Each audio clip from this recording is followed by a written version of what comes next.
Assalamualaikum warahmatullahi wabarakatuh. Saya Wulan Cahyani dari Prodi Perbankan Syariah semester 3B, Institut Agama Islam Ma'arif NU Metro Lampung. Pada video kali ini saya akan memaparkan hasil riset yang sudah saya lakukan, yaitu tentang bagaimana penerapan mukhabarah dan juga gadai di desa tempat saya tinggal, dan juga bagaimana penerapan atau pelaksanaan akad al-murabahah di lembaga keuangan syariah. Bahasan yang pertama yaitu mukhabarah.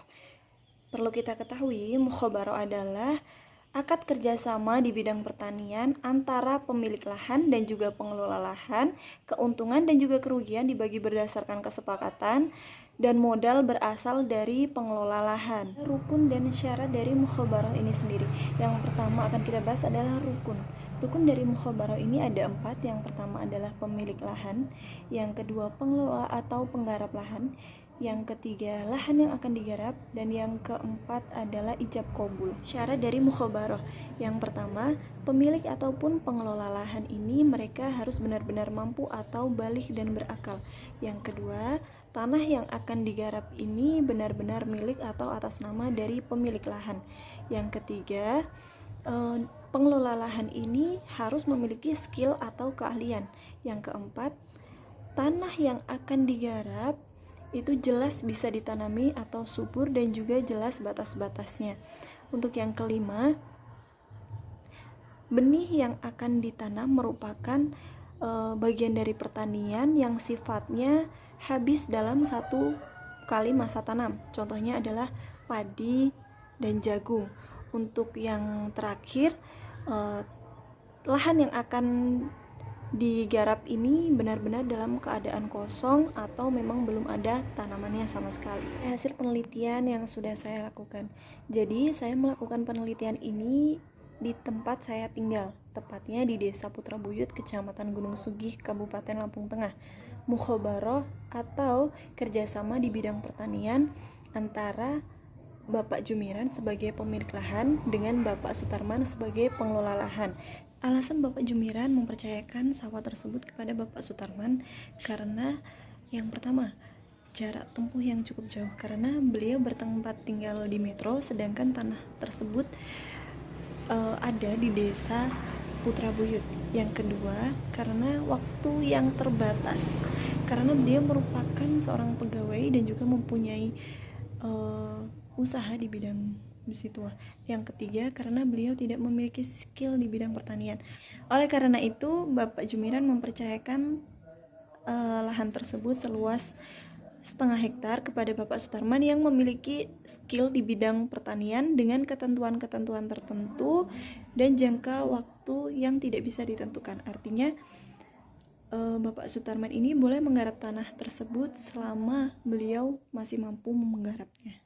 Karena semua modal berasal dari pengelola lahan atau dari Bapak Sutarman, untuk pembagian hasil, kedua belah pihak ini bersepakat dengan sistem, yaitu hasil kotor dikurang modal.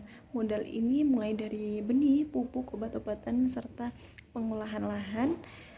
Kemudian, jika sudah diperoleh hasil bersih, maka dibagi untuk pemilik lahan ini 33% dan untuk pengelola lahan 67% dari hasil panen tersebut.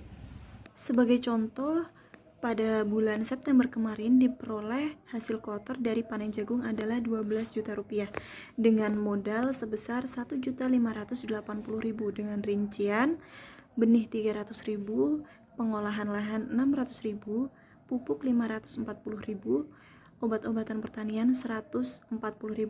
Maka diperoleh hasil bersihnya adalah 10.420.000 dengan perhitungan 33% untuk pemilik lahan dan 67% untuk pengelola lahan. Maka pemilik lahan mendapatkan hasil sebesar 3.438.000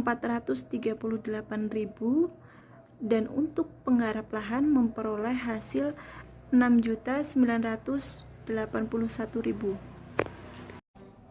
Dari hasil penelitian yang sudah saya paparkan tadi, dapat ditarik kesimpulan bahwa mukhabarah yang dilakukan antara Bapak Jumiran sebagai pemilik lahan dan juga Bapak Sutarman sebagai pengelola lahan itu sudah sesuai dengan rukun dan syarat mukhabarah yang dijelaskan dalam buku kompilasi hukum ekonomi syariah dan tetap sesuai dengan adat istiadat masyarakat setempat yang berasaskan kekeluargaan dan saling tolong-menolong.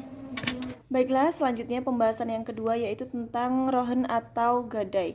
Jadi menurut pengertiannya, rohen ini adalah perjanjian utang piutang dengan menahan barang sebagai jaminan atas utang tersebut. Jadi di sini murtahin atau penerima barang berhak menahan marhun atau barang sampai hutang-hutang dari rohin atau yang menyerahkan barang ini dilunasi.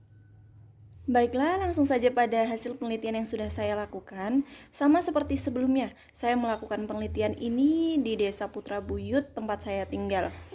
Jadi, di kalangan masyarakat Putra Buyut, untuk sistem gadai itu tidak tergantung dengan luas tanah atau sawah yang dimiliki oleh rohin, melainkan tergantung pada jumlah nominal yang dibutuhkan oleh rohin tersebut.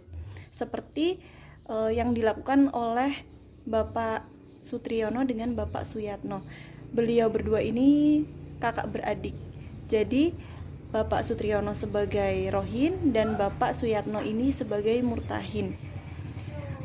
Ceritanya begini, Bapak Sutriyono ini butuh uang 100 juta rupiah. Sedangkan beliau hanya memiliki luas tanah atau sawah yaitu 1/4 hektar. Yang jika ditinjau secara langsung dan secara lebih dalam untuk wilayah Putra Buyut, harga tanah untuk 1/4 hektar itu belum mencapai 100 juta rupiah. Karena sebagai saudara Bapak Suyatno ini berniat untuk membantu, beliau sepakat dan bersedia untuk menggadai tanah tersebut dengan ketentuan yang pertama yaitu sawah ini ditanami selama 3 kali musim panen, tidak termasuk tanaman palawija. Untuk ketentuan yang kedua, apabila dalam 1 kali masa panen Bapak Sutriyono sudah mampu dan mempunyai uang untuk mengembalikan uang tersebut, maka Bapak Suyatno sebagai murtahin berhak untuk menerima uang tersebut dan musim tanam selanjutnya sawah tersebut diserahkan kepada Bapak Sutriyono kembali. Jadi dari hasil penelitian tadi dapat disimpulkan bahwa sistem gadai yang dilakukan oleh Bapak Sutriyono sebagai rohin dan Bapak Suyatno sebagai murtahin itu sudah sesuai dengan fatwa Dewan Syariah Nasional Majelis Ulama Indonesia. Dan mengenai jumlah nominal yang pastinya tidak sebanding dengan jumlah tanah yang dimiliki oleh Bapak Sutriyono itu tidak menjadi masalah karena memang niat dari Bapak Suyatno ini sebagai saudara yaitu saling tolong-menolong. Lalu mengenai marhun dan manfaatnya ini terdapat dalam fatwa DSN MUI tentang gadai atau rahan pasal 2 yang intinya marhun dan manfaatnya ini tetap menjadi milik rahin. Murtahin tidak boleh memanfaatkan marhun kecuali atas izin dari rahin dan tidak mengurangi nilai dari marhun tersebut. Jadi menurut pendapat saya, Bapak Suyatno ini diperbolehkan untuk menggarap sawah yang sudah digadaikan tersebut atas izin dan keridhaan dari Bapak Sutriyono sebagai rahin tanpa merusak nilai dari marhun tersebut dan tetap sesuai dengan jangka waktu yang sudah disepakati. Pembahasan selanjutnya yaitu penerapan akad al-murabahah di lembaga keuangan syariah. Kali ini saya melakukan penelitian di KSPPS BMT Laroiba Al-Barokah Kota Gajah. Jadi sebelum masuk pada tahap akad al-murabahah, ada beberapa tahapan yang perlu dilalui oleh calon anggota. Tahapan yang pertama adalah tahap administrasi. Jadi pada tahap ini anggota perlu menyiapkan data diri seperti fotokopi kartu keluarga, fotokopi KTP suami istri, pas foto 4x6 suami istri, fotokopi agunan atau jaminan yang akan digunakan, serta calon anggota ini mengisi formulir permohonan pengajuan pembiayaan. Setelah dinyatakan lolos pada tahap administrasi tadi, tahap selanjutnya adalah survei. Jadi pada tahap ini BMT akan mengirimkan petugasnya yang disebut dengan account officer atau AO untuk mendatangi langsung rumah dari calon anggota tersebut untuk melihat yang pertama itu aset yang dipunyai oleh calon anggota, pengeluaran serta pendapatan calon anggota, kondisi dari jaminan yang diajukan, prospek usaha dari calon anggota tersebut ke depannya, dan biasanya account officer ini nanti akan mencari informasi tentang bagaimana riwayat pembiayaan calon anggota tersebut di instansi lain. Jadi, hasil survei ini nanti berperan sebagai acuan BMT untuk menentukan apakah calon anggota ini layak untuk menerima pembiayaan tersebut. Tahap selanjutnya adalah akad. Jadi akad ini dilakukan setelah calon anggota dinyatakan layak untuk menerima pembiayaan tersebut berdasarkan hasil survei yang sudah dilakukan. Akad yang digunakan oleh BMT Laroiba ini adalah akad al-murabahah yang disambung dengan akad wakalah, karena BMT mewakilkan kepada anggota untuk membeli barang yang dibutuhkan. Pada tahapan ini, anggota diwajibkan untuk datang langsung ke BMT untuk penandatanganan akad. Sebelum penandatanganan akad ini dilakukan, BMT akan membacakan akad tersebut sesuai dengan jumlah pokok dan margin yang harus dibayarkan dengan metode yang sudah disepakati bulanan atau musiman, penyerahan jaminan yang asli, serta jangka waktu yang sudah ditentukan atau sudah disepakati antara anggota dan juga BMT. Pada tahapan ini, anggota diwajibkan untuk datang langsung ke BMT untuk penandatanganan akad. Sebelum penandatanganan akad ini dilakukan, BMT akan membacakan akad tersebut sesuai dengan jumlah pokok dan margin yang harus dibayarkan dengan metode yang sudah disepakati bulanan atau musiman, penyerahan jaminan yang asli, serta jangka waktu yang sudah ditentukan atau sudah disepakati antara anggota dan juga BMT. Anggota menerima pembiayaan ini dalam bentuk uang tunai yang sudah dipotong administrasi, provisi, MAP, materai, dan juga simpanan wajib. Selanjutnya, kewajiban dari anggota adalah membayar angsuran tersebut dengan nominal dan juga jangka waktu yang sudah disepakati baik itu bulanan atau musiman dengan tepat waktu. Murabahah adalah akad jual beli atas suatu barang dengan harga yang disepakati antara penjual dan pembeli setelah sebelumnya penjual menyebutkan dengan sebenarnya harga perolehan dari barang tersebut serta keuntungan yang diperolehnya. Rukun dari murabahah ini yang pertama ada bai atau penjual, yang kedua ada mushtari atau pembeli, yang ketiga ada mabi atau barang yang diperjualbelikan, yang keempat ada tsaman atau harga barang, dan yang kelima adalah ijab qabul.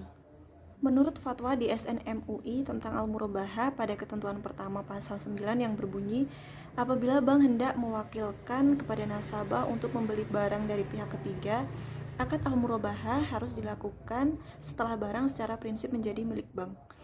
Gambarannya seperti ini. Apabila BMT mewakilkan kepada nasabah untuk membeli barang tersebut, maka yang dilakukan pertama adalah akad wakalah.